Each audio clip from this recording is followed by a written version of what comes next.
So Lance, let's end our discussion on a high note about games.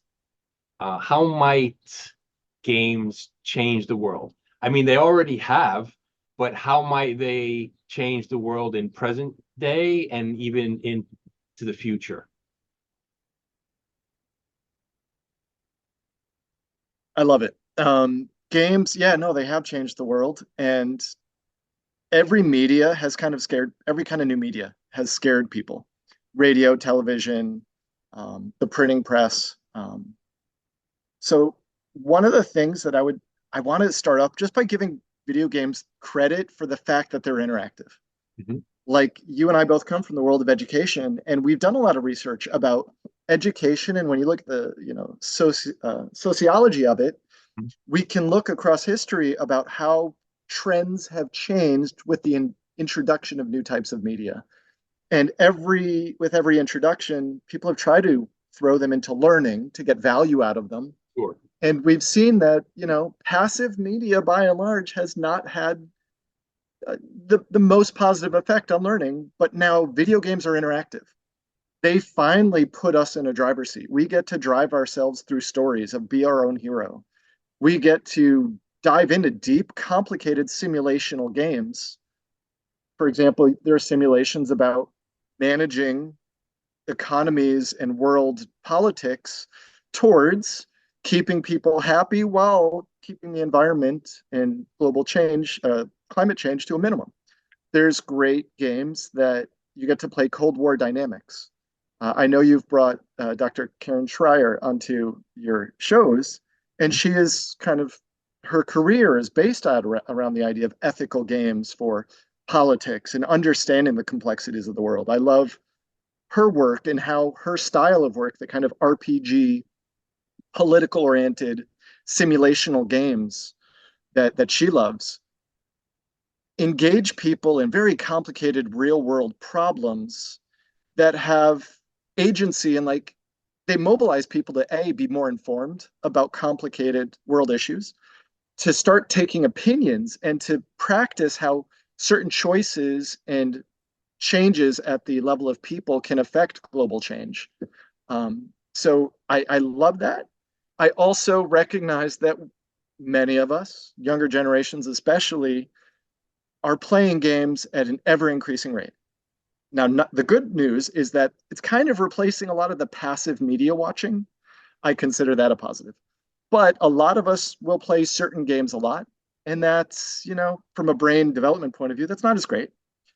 But one of the places I see, like, how are games changing? How are they going to change the world? Have they? Yes. We're not sitting in front of our TVs. We're bringing our game devices with us. And with that, like, take a look at Pokemon Go. You can now play games that force you to interact with the world around you. Mhm. There have been games where you would be kind of like in a mafia style conquering your neighborhood, and everywhere you go in your neighborhood you lay claim to the buildings around you, and you could play real estate games where you're trading real estate in your neighborhood and you're competing with groups against other people in the neighborhood. There's stock trading games and you play the game, but the same skills that you're learning there apply to stock trading. So yeah, we know games have all these beneficial capabilities. I think Jane McGonigal, obviously, someone other people have mentioned her. Mhm. She did Super Better. She did World Without Oil. I think what she's done with games and what she's kind of forecast is a very positive message that games, like in Pokemon Go, in an augmented reality sense, can become, I'm going to call it an interface to or a launch pad for global change. They are not necessarily going to be the thing that does the massive change. They can be educational in small ways. But when we gamify social interaction, when we gamify dating, when we gamify ways of people connected with like-minded people and actually organize companies. I did get a chance to work on the Scratch project at MIT, and now it's rolled out from MIT and it's become its own thing. Mhm. I feel like that is globally changing, and I think that is both the present and the future in some ways.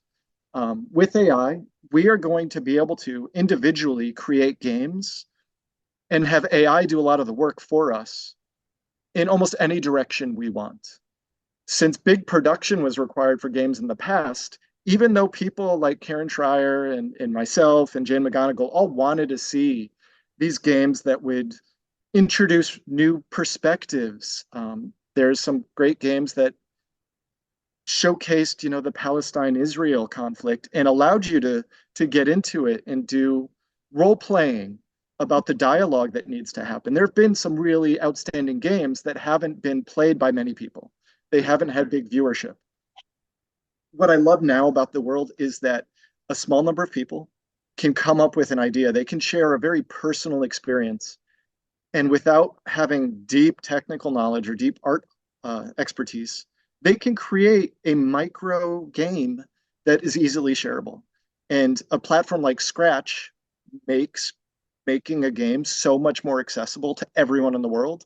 And Scratch is something that kids as young as like 6 and 7 can use to make their own video games. So the idea of massive personal expression, massive empowerment of people's voices and perspective, in my mind, that is the biggest thing that I think we can see with games in the future, and AI is only going to make that more powerful. And it's all like a democratization of the human experience Right. in a way that we can share experiences in an interactive way without it just being like a passive, here's my story. I'm going to tell it to you. I hope it changes your life. Now, here's my story. You get to live some of my experiences and make your own choices. Do you think the technology is in any way lacking, or do you think we're able to technology is able to have those kind of games today, like bandwidth, video? Does there needs to be a lot of improvement in your thinking, or are we there already? I That's a really great point. I think the digital divide is not something that we've overcome. Hmm. And it gets into the equity of just technology in general.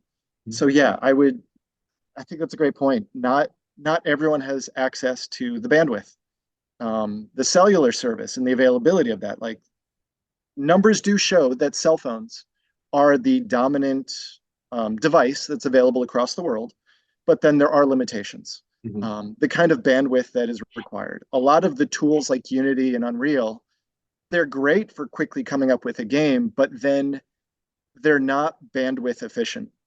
They're Hmm. not designed to be able to work in a very small, compact fashion that could be usable in a real time way in any kind of network. Yeah, And you're right. Some of the tools in the AI that is amazing still does require a high amount of technical expertise yeah. to truly get all the pieces together. I'm But not in the sure. same way people are making TikTok videos, I feel like there is some degree of interactivity that's already being baked into small micro size media that Mhm. people can create. You might not might not know the answer. I'm just curious, what you think about, say, things like video technology and bandwidth. Do you see exponential continued exponential growth in these areas where what we're doing now with video, and which is fantastic. I mean, it's mind blowing. But do you see it being the tip of a much bigger iceberg technology wise? It's a big question, I know.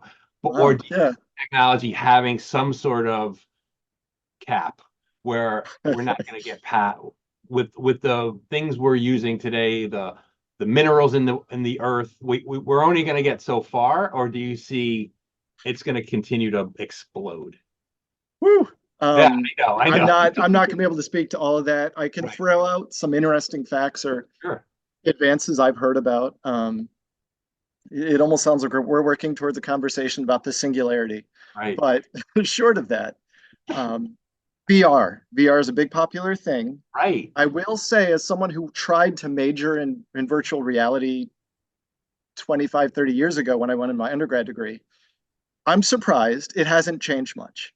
Okay. And the reasons I left or lost my interest in VR 20, 30 years ago haven't changed because back then it caused people to get seasick, Yeah. to have a motion sickness, Mhm. and that hasn't changed. Now, one thing we've become aware of is like with VR goggles, the design of them typically has focal points that are on average better for men than women, like for people with wider eyes. And we're probably going to be able to see more adjustable headsets. So VR is going to become a little bit more accessible, but studies show it's going to make a pretty high percent of population, like 20% of people, kind of queasy no matter what. So I think that has limits in the case of the expansion and explosion there. Mhm. I know OpenAI is actually doing some really intelligent things with the use of AI on top of bandwidth management. Ah, What they're doing is they're having AI adaptively figure out what are the best types of compression algorithms to use on wow. demand. So they'll automatically be testing any kind of media. I don't know if they're doing this at real time yet, but they'll test like when information's being sent, they'll Yeah. check what that information is, and then they'll add compression onto it that is specialized for the type of media at any moment. And so we are going to see some major benefits from that level of personalized, tailored compression Yeah. with bandwidth. And then I can't even speak to like low Earth orbit satellites. They're going to be increasing the availability of higher speed cellular Mhm. support around the globe. I know Starlink is kind of leading that charge. Um, is that right? Yeah. Uh, I don't Elon know. Musk, Starlink. Fascinating. I Yeah. think with the So it AI. is changing. It is improving. I don't think we've hit our peak yet, Gotcha. but space is limited. There's a lot of debris in space, so there's some limits to how much we can Right. boost the signals there. If once we've tailored compression, there's some limits there. So Okay. I don't Well, know. still a lot of room for new games, better games, faster games. Uh, so I love it, and I love Well, I, the I would also love to add, like you asked about games. Can the average person create a game that's like an amazing virtual experience? Well, no, it's not going to be Hollywood production level. right. But some of the best games in history are, it's not it's the idea. The quality of the idea is still king. And I think the funny thing about the games industry in general is that good storytellers, good ideas, memes Yeah. are going to be a driving factor, and that's not changing. Yeah. Well, I'll end with bringing it all the way back because it reminded me I took this gamification class and they talked about dice and how long dice have been around. These six-sided little blocks that you could roll, and they said that in Las Vegas, craps is not the best odds at Okay. all as a game, but more people play craps than anything because it's so fun. So this idea of like we games have been around a long, dice have been around for thousands of years. It was enough for people to have lots of fun with that, playing with them. So I mean, you're right. It doesn't necessarily have. It's just, is it fun or not? Like you could have fun with a limited amount of bandwidth. You could have fun with two little blocks that you roll. So yeah, interest, fun. Does the game make sense? Does the game get people together? Does the game make do people enjoy playing with each other? There's a lot of components there, not just technology. So you're bringing me back. There's a lot more than just the tech part. So thank you very much for enlightening us with so many awesome ideas and thoughts. We really appreciate you coming on. Oh, I loved talking with you, Michael. Excellent. Thank you, Lance.